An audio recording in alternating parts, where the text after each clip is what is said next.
Welcome to ரீதூஸ் kitchen. இன்னைக்கு நம்ம சேனல்ல ஒரு ஹெல்த்தியான பர்ஃபி தான் பார்க்க போறோம். இன்றைய காலகட்டத்துல பெண்களுக்கு ஊட்டச்சத்து குறைபாடு அதிகமா இருக்கு. அது இல்லாம நிறைய பேர் அனிமிக்காவும் இருக்கிறாங்க. அனிமிக்கா இருக்கிறவங்கள ட்ரை ஃப்ரூட்ஸ் எடுத்துக்க சொல்றாங்க, டேட்ஸ் எடுத்துக்க சொல்றாங்க. டேட்ஸ் நிறைய அப்படியே சாப்பிட பிடிக்கிறது இல்ல. அந்த மாதிரி ட்ரை ஃப்ரூட்ஸ் டைரக்டா அப்படியே சாப்பிட பிடிக்காதவங்களுக்காக தான் ஹெல்த்தியான ட்ரை ஃப்ரூட் பர்ஃபி நம்ம இன்னைக்கு சேனல்ல பார்க்க போறோம். இந்த ஒரு பர்ஃபி நம்ம அன்றாடம் எடுத்துக்கிட்டோம், ஹீமோகுளோபின் லெவலும் இன்க்ரீஸ் ஆகும், ஊட்டச்சத்து குறைபாடும் இருக்காது. பர்ஃபி பாருங்கள் எவ்வளோ நல்லா இருக்குது இல்லைங்களா? பார்க்க மட்டும் இல்லைங்க, டேஸ்ட்டும் ரொம்ப நல்லா இருக்கும். இந்த பர்ஃபி பெரியவங்கலேருந்து சின்னவங்க வெல்லம் எல்லோருமே எடுத்துக்கலாம். இது ஜாகரி தான் சேர்த்துருக்குறோம், அதனால் குழந்தைங்க நல்லா சாப்பிடலாம். டேட்ஸு ட்ரை ஃப்ரூட்ஸ் எல்லாம் நம்ம சாப்பிட சொல்லி குழந்தைங்களை கம்பல் பண்ணோன்னா சாப்பிடவே மாட்டாங்க. இந்த மாதிரி செஞ்சு கொடுத்தா வச்சுக்கோங்களேன், கண்டிப்பாக ஒரு நாளைக்கு ஒரு பர்ஃபி நாங்கள் நிறைய பர்ஃபியை சாப்பிட்ருவாங்க. டிஸ்பிளேயில் தெரியக்கூடியதெல்லாம் தேவையான பொருட்கள். இப்போ நாங்கள் சொல்லக்கூடிய அந்த ட்ரை ஃப்ரூட்ஸ் தான் இல்லை, உங்ககிட்ட என்ன ட்ரை ஃப்ரூட்ஸ் இருக்கோ அதை நீங்கள் சேர்த்துக்கலாம். இப்போ பேரிச்சம்பழத்தில் இருக்கக்கூடிய கொட்டைகளெல்லாம் எடுத்து அதை நல்லா சின்ன சின்னதாக கிள்ளி வச்சிடலாம். பேரிச்சம்பழம் நல்ல ஹீமோகுளோபின் லெவலில் இன்க்ரீஸ் பண்ணும். பிஸ்தா ஒரு கைப்பிடி அளவு எடுத்து கல்லில் இடித்து ஒன்றும் பாதியமாக இது மாதிரி இடித்து வச்சுக்கலாம். பாதாம் ஒரு 10, இதையும் கல்லில் இடித்து ஒன்றும் பாதியமாக உடச்சி வச்சுக்கலாம். வால்நட் ஒரு 4, இதையும் ஒன்றும் பாதியமாக உடச்சி எடுத்து வச்சுக்கலாம். உடைச்ச முந்திரி ஒரு கப்பு எடுத்து வச்சுக்கலாம். உலர்ந்த கருப்பு திராட்சை ஒரு 1/2 கப்பு எடுத்து வச்சுக்கலாம். உலர்ந்த திராட்சை ஒரு 3/4 கப்பு எடுத்து வச்சுக்கலாம். வெல்லம் ஒரு 300 கிராம் பொடிச்சு வச்சுக்கலாம். 4 ஏலக்காயும் பொடிச்சு வச்சுக்கலாம். ஒரு பேனில் 300 கிராம் வெல்லத்தை சேர்த்துக்கலாம். 150 ml தண்ணியை சேர்த்துக்கலாம். ஒரு 4 பொடிச்ச ஏலக்காயும் சேர்த்துக்கலாம். வெல்லம் ஒரு பக்கம் பாகு வரட்டும், அதுக்குள்ளே நம்ம ட்ரை ஃப்ரூட்ஸ் எல்லாம் ஒரு கடாயில் வறுத்து எடுத்துக்கலாம். ஒரு கடாயில் ஒரு ஸ்பூன் நெய்யை விட்டுக்கலாம். கொட்டை நெய்க்கு சிறு சிறிதாக கிள்ளி வச்ச டேட்ஸை சேர்த்து நெய்யில் நல்லா வறுத்து எடுத்துக்கலாம்.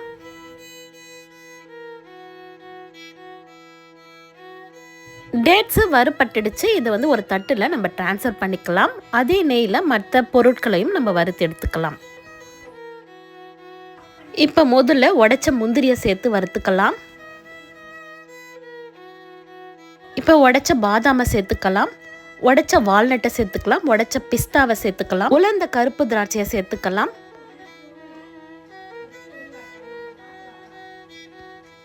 கடைசியாக உலர்ந்த திராட்சையும் சேர்த்துக்கலாம்.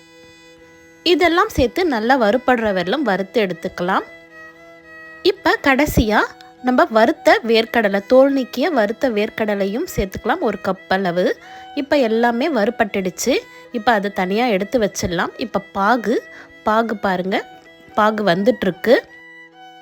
பாகு இன்னும் கெட்டி பதம் வரணும், அது வெல்ல நம்ம கலந்து விட்டுட்டே இருக்கலாம்.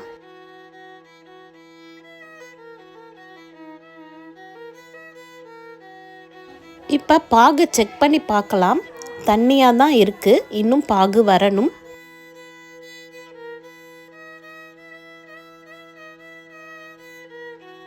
இப்போ கொஞ்ச நேரம் கழித்து இப்போ பாகு செக் பண்ணி பார்க்கலாம். இப்போவும் சரியாக வரலை. இப்போ 3rd டைம் பாருங்கள், இப்போ நல்லா சேர்ந்து வருது.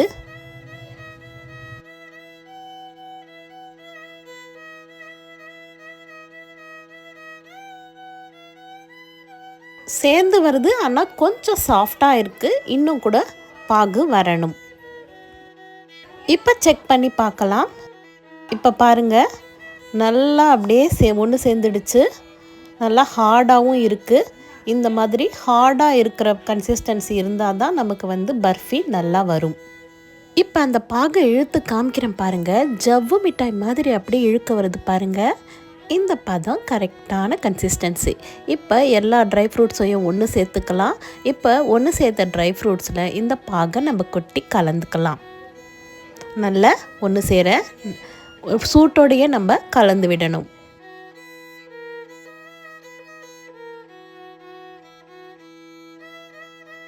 நல்லா ஒன்று சேர்த்து கலந்துட்டு ஒரு ட்ரேயில் நம்ம நெய் தடவிட்டு டக்குன்னு நம்ம கொட்டிடணும். இப்போ ஒரு ட்ரேயில் ஒரு ஓரமாக நம்ம எவ்வளோ அளவுக்கு நமக்கு பர்ஃபி இருக்கோ அந்த அளவுக்கு நம்ம ட்ரேயில் நெய் தடவிடலாம்.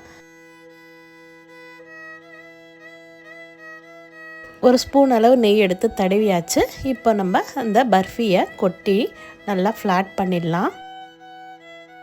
ஜல்லிக்கரண்டியாலையும் முதல்ல ஃப்ளாட்டன் பண்ணிடலாம்.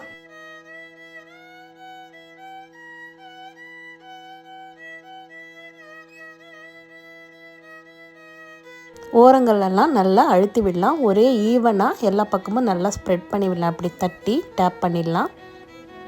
ஃப்ளாட்டண்டாக இருக்கக்கூடிய ஏதாவது பாத்திரம், நம்ம வீட்டில் இருக்கக்கூடிய பாத்திரத்தை வச்சு கூட நம்ம தட்டி விடலாம்.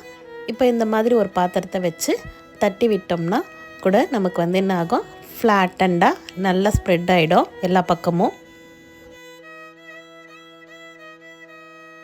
உடனே நம்ம இந்த மாதிரி கத்தியில் கோடு போட்டு வச்சுக்கலாம். நமக்கு என்ன ஷேப் வேணுமோ அந்த ஷேப்புக்கு நம்ம கட் பண்ணி வச்சிடலாம்.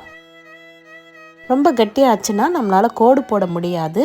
அதனால கொஞ்சம் சூடு இருக்கும்போதே நம்ம கட் பண்ணி வச்சிடணும்.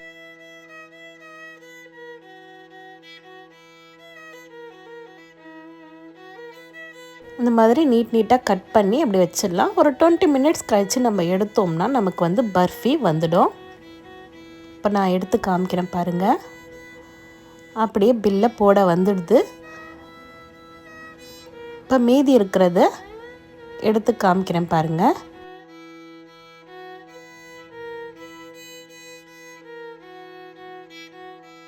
இப்போ ஆல்ரெடி நம்ம கோடு போட்டு வச்சதுனால பர்ஃபியை எடுக்க முடியும். இப்போ பின்பக்கம் காமிக்கிறேன் பாருங்கள். பர்ஃபி எவ்வளோ நல்லா இருக்குது இல்லைங்களா? இப்போ இந்த பர்ஃபியை கட் பண்ணதுனால நம்ம சும்மா அப்படி எடுத்தோம்னாவே வந்துடும்.